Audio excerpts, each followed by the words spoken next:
మానవుణ్ణి నరకం నుండి తప్పించేవి వృక్షాలు. మానవుణ్ణి నరకం నుండి తప్పించేవి కూడా వృక్షాలే అని శ్రీ వరాహ పురాణం 172 అధ్యాయం 36 శ్లోకం పేర్కొంది.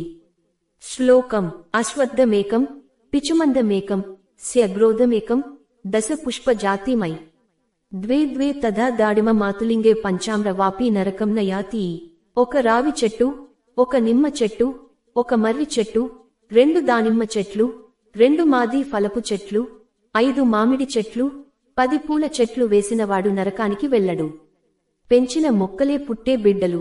మనం మొక్కలు నాటి ఆ మొక్కలను జాగ్రత్తగా పెంచి పోషిస్తే అవే పునర్జన్మలో మనకు సంతానంగా మారతాయని హిందూ ధర్మశాస్త్రాలు పేర్కొంటున్నాయి. అలాగే వృక్షాలను దానం చేయటం కూడా పుణ్యాన్ని అందించే దానాల్లో ఒకటి.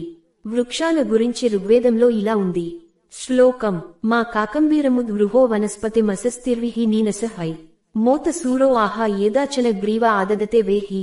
ఇతర పక్షుల పీకలు పట్టుకుని వాటిని చంపివేసే డేగ జాతి పక్షిలాగా ఉండకండి. వృక్షాలను బాధించకండి. మొక్కలను పెకలించటం కాని వాటిని నరికి వేయటం కాని చేయకండి. జంతువులకు, పక్షులకు, ఇతర జీవరాశులకు అవి రక్షణ కల్పిస్తాయి అని పేర్కొనటం జరిగింది. వృక్షాలకు సైతం సంతోషం, దుఃఖం లాంటి మానవ సహజమైన లక్షణాలు ఉంటాయి. గత జన్మలో చేసిన పాప పుణ్యాల తాలూకు ఫలితాలనే ఈ జన్మలో వృక్షాలు అనుభవిస్తుంటాయని మనుస్మృతి పేర్కొంటుంది.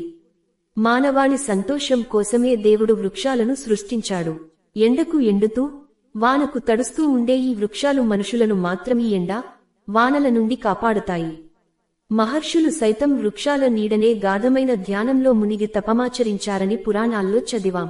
ప్రకృతిని దృష్టిలో పెట్టుకుని ఎంత అద్భుతంగా చెప్పారో చూడండి మన పూర్వీకులు. మన మతాన్ని నాశనం చేయడానికి చేసే ప్రయత్నాలలో భాగంగా పుక్కిట పురాణాలు అంటూ మన మనసుల్లో సెక్యులర్ విషయాన్ని ఎక్కించేశారు.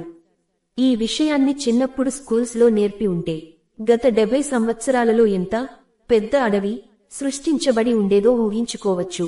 నరకప్రాయాన్ని తప్పించుకోవటం కోసం, జీవితంలో దుఃఖాన్ని పోగొట్టి ఆశాభావాన్ని రేకెత్తించటం కోసం వృక్షాలను నాటి పెంచి పోషిద్దాం.